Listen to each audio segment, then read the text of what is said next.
Warga Kabupaten Dompu, Nusa Tenggara Barat, NTB, geger.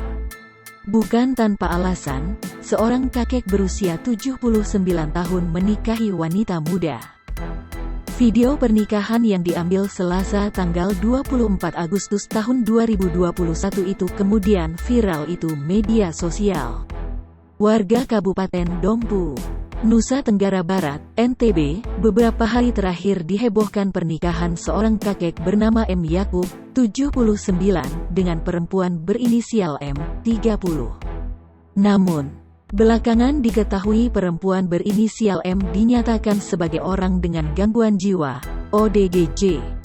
Diketahui, M merupakan janda satu anak yang sehari-hari tinggal dengan ibu angkatnya. M diketahui adalah blasteran Arab China Tionghoa. Setelah kasus pernikahan tersebut heboh, Kamis tanggal 26 Agustus tahun 2021, digelar musyawarah yang melibatkan berbagai pihak di kantor Lurah Kandai 1.